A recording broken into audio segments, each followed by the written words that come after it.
these twists and contortions, all classic yoga asanas or positions are the best introduction to BKS Iyengar.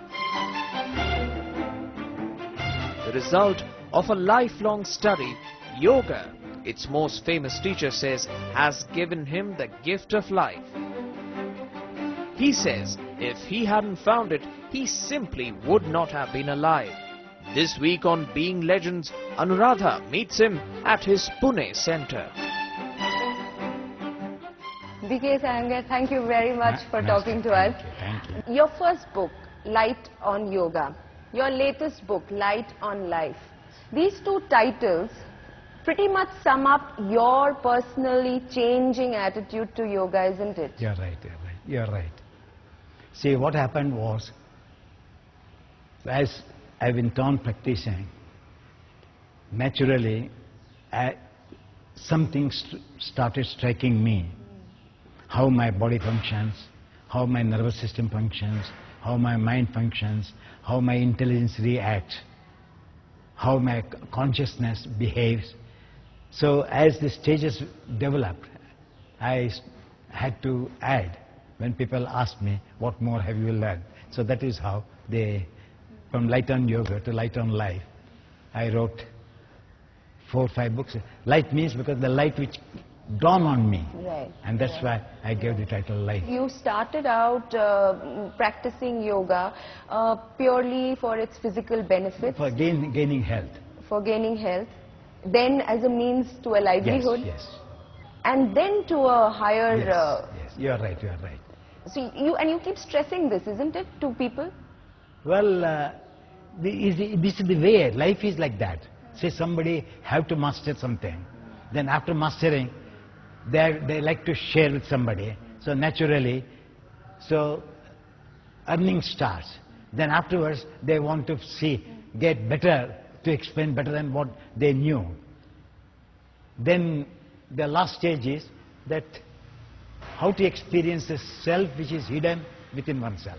At various points of time in your life, you have lost your hold or mastery over yoga. Yes. 1956 was one such point. Yes. Why do you think you lost it? I was no doubt practicing very well. I myself did not know what happened to me. But I was not getting any feedback of my presentations. No imprint on my mind. And I was worried that what is the use of doing when nothing is coming to me to feel. So I said, I was become desperate. It was disappointment, frustration. But I thought, should I just continue or should I work out?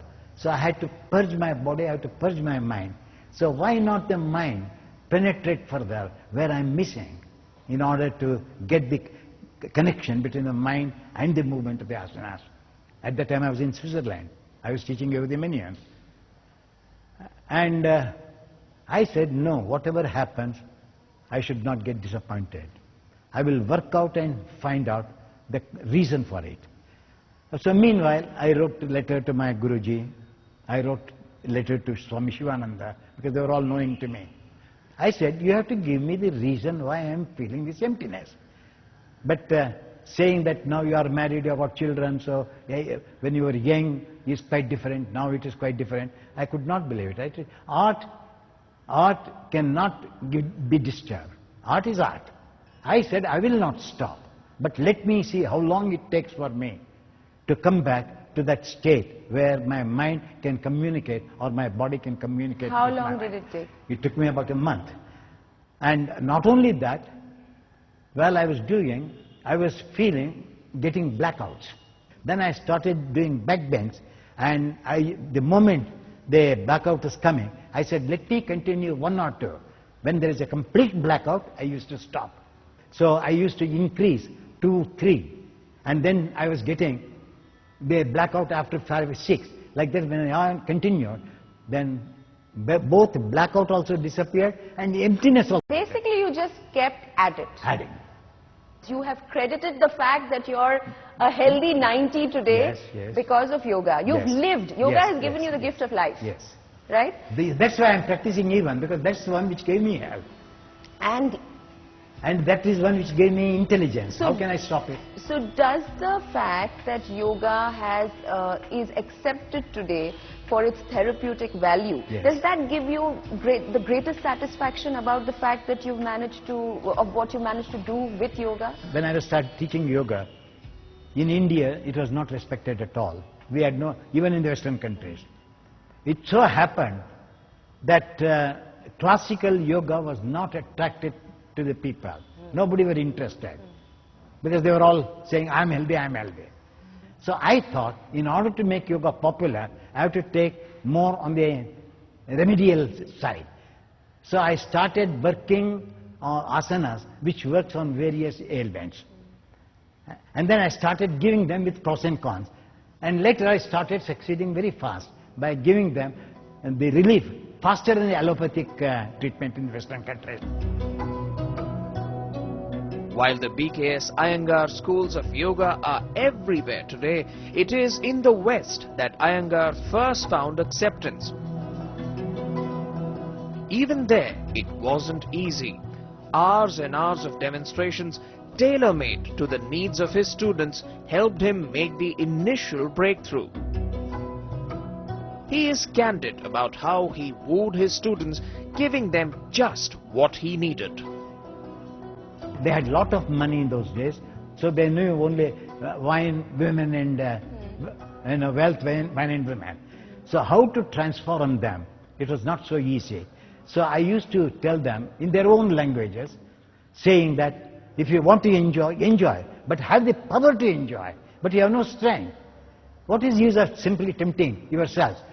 In order to get them to listen to what you had I to had to say, go you with had their to current speak mental current. their language. You had to appeal to. So in fact, I thought it was very clever that you know I've read that you've said somewhere that because there was such a desire at that time in these countries to sort of enjoy life, to look yes, for maximum pleasure, that you started giving them asanas for sensory and yes, sexual yes, yes, pleasure. Yes, definitely. I thought I do not deny that. Yeah, I do not deny that. And I think strategically because that was a very clever thought, thing to do. I thought unless and until I win them, there is no other way, because the opposition would be more. Yeah. So I thought, let me go with them. But what happened was that these strong people could not hold their class even for 45 minutes. But I was doing 6 hours, 7 hours conducting classes in addition to my practices. They said my food was coffee, bread and fruits. And they said, this man eats this, and like grass, they used to call in those days grass eaters. He's a grass eater, and this man has got such energy. I said, live like me, practice like me, you will also have the energy. So this way I started transforming me. And today I can tell you that in the Western countries, I am responsible with the way and which lived. Was an example for them to turn to vegetarianism.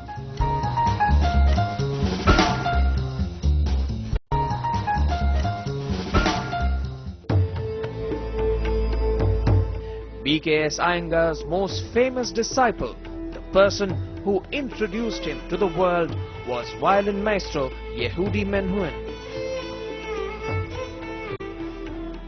They met when Menuhin was in India to perform charity concerts on the invitation of then Prime Minister Jawaharlal Nehru. Menuhin was already practicing yoga, felt something was missing and agreed to meet Iyengar on the recommendation of Mumbai-based cardiologist Dr. Zakir. After a 3-minute meeting that extended into 3 hours, Menuhin and Iyengar became friends for life. When I met him, then I told him that I would be very happy to guide you. But he was not willing to do in my presence, maybe shyness or anything like that. Then I said, would you like to see what I do? So I gave him 45 minutes demonstration. So he was observing very carefully. Then his wife was a ballerina. So his wife was not at home. Then his wife all of a sudden came inside. So he said, darling, you have lost a wonderful chance. It is just like a ballet this man performed. Is it so? She said, all right, I want to see. So I had to repeat again 45 minutes, another demonstration.